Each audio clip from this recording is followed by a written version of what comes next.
Hello everyone, welcome to the online course on VLSI design. This video lecture is about ratioed logic. The main contents of this video are as follows. First, we shall briefly revisit the classification of main logic styles available for realizing digital circuits using MOS transistor.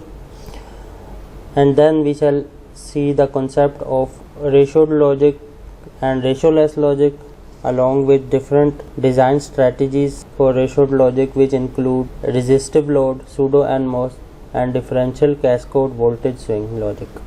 And we shall also present a couple of examples to demonstrate how a given Boolean function is designed using ratioed logic concept. So let's start. As we have already discussed that a generic MOS design can be classified in terms of static and dynamic logic. The static logic is further classified into complementary CMOS logic, ratioed logic, and pass transistor logic. The complementary CMOS logic is a ratioless static logic family. The ratioed logic is further classified into pseudo NMOS and differential cascade voltage swing logic styles. The pass transistor logic and dynamic logic are other logic styles which are also available to the designer, and we shall discuss them in the upcoming videos. So let us first briefly discuss what is the concept of ratioless and ratioed logic. A ratioless logic is characterized by the fact that the high and low output voltage levels are independent of the ratio between the sizes of PMOS and NMOS transistors. The output logic levels are not dependent on the relative aspect ratios, that is W by L, of PMOS and NMOS transistors. And a classical example of ratioless logic is complementary CMOS, and where we saw that the output voltage levels are VOH, output high voltage level is equal to VDD, and output low voltage level is equal to VSS or ground. And these voltage levels are independent of the relative transistors aspect ratios in the pull-up network and pull-down network. They are not dependent on the relative W by L ratios of PMOS and NMOS transistors. And we also saw how to design a given Boolean function using a pull-up network and pull-down network in the previous videos. The complementary CMOS logic is characterized by few properties, and one of the limitation is that in order to realize an n variable Boolean function, it requires 2 n transistors for its implementation, and this causes a significant area overhead for Boolean function with large number of fan-ins. Moreover, complementary CMOS suffers from significant load capacitance because each gate drives 2 devices, PMOS and NMOS transistor, per fan out. It means that each variable input is connected to at least one PMOS and one NMOS transistor, so it is driving 2 transistors per fan out. Also, the propagation delay increases rapidly, almost quadratically, as a function of fan out. So these were the few limitations which we saw while discussing the complementary CMOS logic. An alternative to ratioless logic is the ratioed logic, and it is a logic style in which the output voltage levels are in fact dependent upon the relative aspect ratios of the pull-up network and pull-down network devices. It means that we can change the output voltage levels by changing the ratio between the sizes of PMOS and NMOS transistors in the devices. Now let's discuss this concept in detail. Ratioed logic is in fact an attempt to reduce the number of transistors required to implement a logic function as compared to the complementary CMOS logic.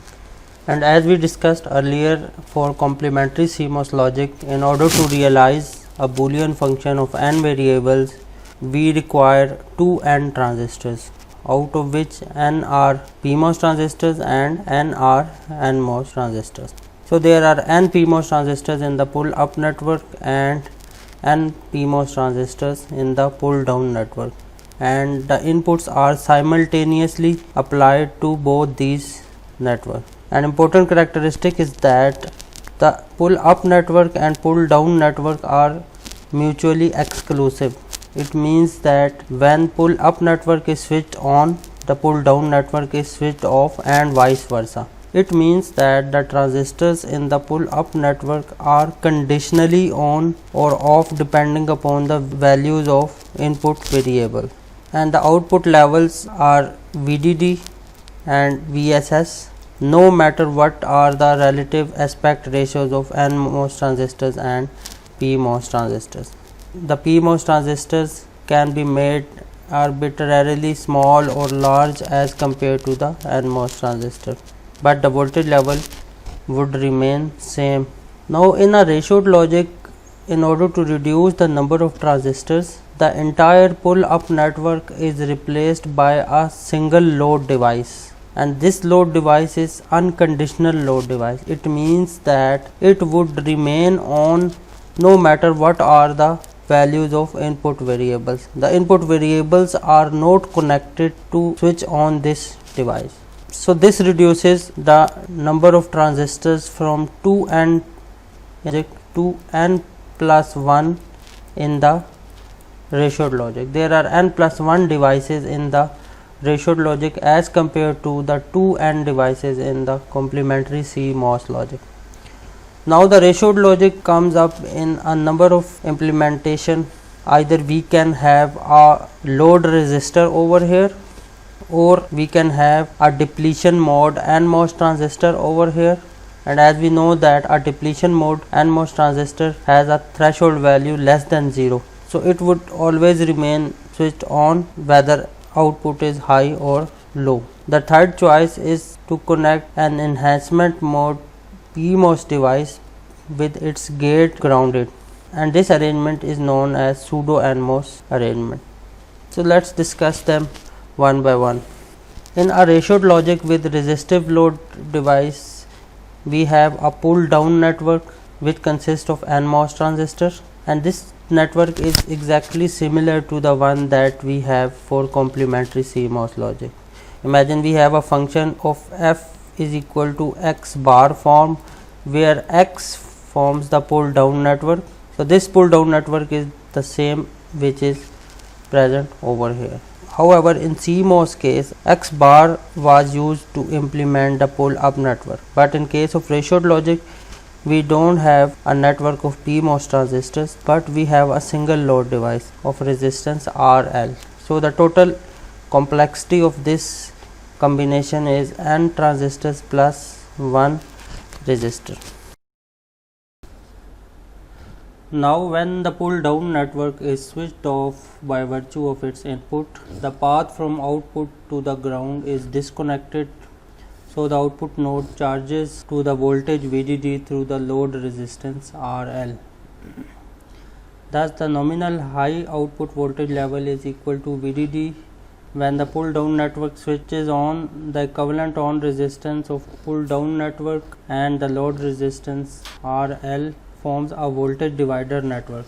So the nominal low output voltage level VOL is equal to the equivalent resistance of pull down network, which is denoted as RPDN, divided by RPDN plus the load resistance RL times VDD. So in contrast to the complementary CMOS case, the low output voltage level is not 0, but it is determined by the resistance of load device, and therefore ratioed logic has asymmetrical voltage transfer characteristic. And since during high to low transition there is a direct path from VDD to ground, because RL and PDN both are switched on at this moment, hence a static power consumption takes place.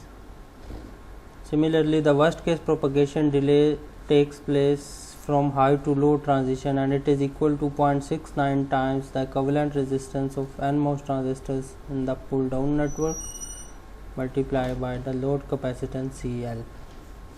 A rather common way of realizing ratioed logic is by replacing the pull up network with a single PMOS transistor with grounded gate terminal, and such an arrangement is known as pseudo NMOS logic. Down network is similar to the one that we had in case of complementary CMOS logic. The nominal high output voltage is equal to VDD, whereas the nominal low output voltage is not equal to 0 volt, but it is dependent on the ratio between the sizes of PMOS load transistor and the transistors in the pull down network. The nominal low voltage VOL can be obtained by equating the current through the driver as well as load devices. In order to calculate the nominal value of low voltage, let us consider a pseudo NMOS inverter with one PMOS load and one NMOS transistor in the pull down network. The input to the transistor is denoted as Vin. So the VOL value can be obtained by equating the current through the driver and the load transistor, considering the value Vin equal to VDD. For this value of input, the PMOS transistor is in saturation mode, whereas the NMOS device is in linear mode, assuming that the ideal value of output should be 0. Now we have the equation for drain current for both PMOS transistors and NMOS transistor. For NMOS transistor, the drain current value is given as mu NCOX W by L VDD minus VTN times VOL. This is the drain to source voltage of NMOS transistor, which is equal to VOL minus VOL square by 2. For PMOS case, the current is given by mu PCOX W by LP times minus VDD minus VTT minus VTP times VD sat P minus VD sat P square by 2. So we have already discussed these equations, and the value of VOL can be simply obtained by equating the current through the load as well as the driver transistors, and solving these equations we can obtain the value of VOL in terms of transistors parameter mu P WP divided by mu and WN times VD sat P. So in order to make the VOL value small, the width of PMOS transistor must be very small as compared to the NMOS transistor, and this has a negative effect on the propagation delay, as decreasing the width decreases the amount of current to charge the load capacitance.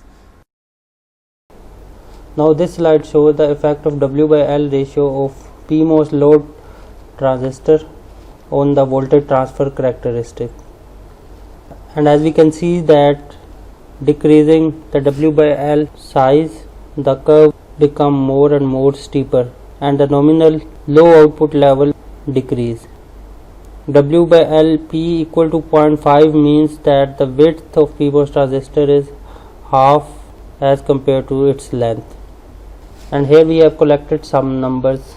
We can see that by changing the aspect ratio of PMOS transistor from 4 up to 0.25, the VOL value is decreasing and getting closer and closer to 0 volt, and also the static power consumption is decreasing,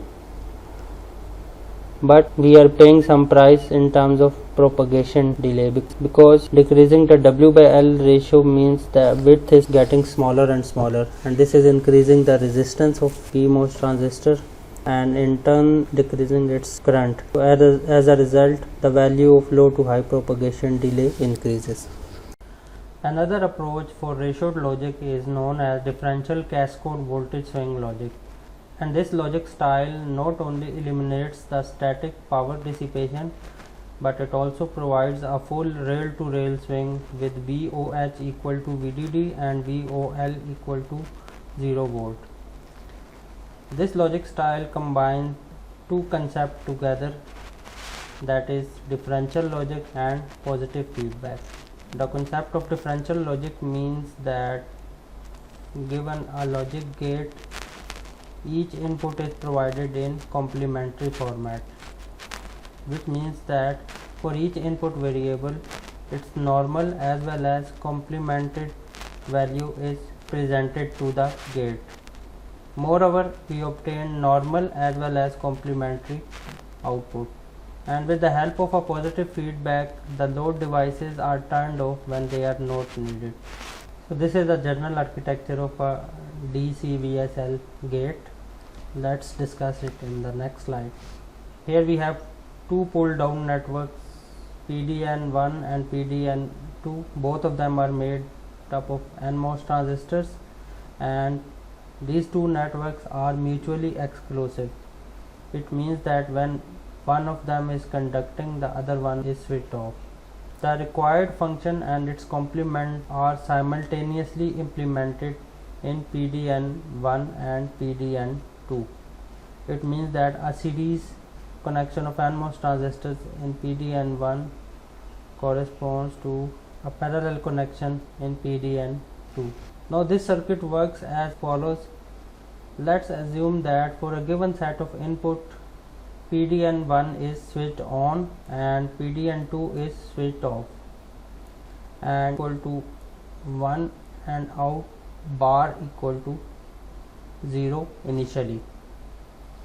Now by turning on the PDN1, this causes the output node to be discharged to 0, and when the value of this node reaches below VDD minus VTP, it causes this transistor M2 to switch on. As a result, this node begins to charge to VDD, and since this is connected to the gate of transistor M1, when this reaches the value VDD, this transistor is switched off, and as a result of this, the output node, which is now disconnected from VDD, this has completely discharged to ground value 0, and this node has completely charged to VDD. So we have a complementary set of output with the help of this transistor arrangement, and also we have a full voltage swing. The output low voltage level is 0 and high voltage level is VDD. So this is a general construction of differential cascade voltage swing logic. A function and its complementary form are implemented in two pull down networks, and their output nodes are connected to the input gates of the other PMOS load transistor. For example, considering a DC-VSL based and NAND gate, we have F is equal to A and B whole complement, and F prime is equal to A complement or B complement, and this function is implemented in this network, and this function is implemented in the other pull down network. And by connecting the output in arrangement like this, we can obtain AND and NAND functions at the output. So you can play with this arrangement and design some other gate of your own Boolean function. So here we conclude this video. We shall see you in the next one.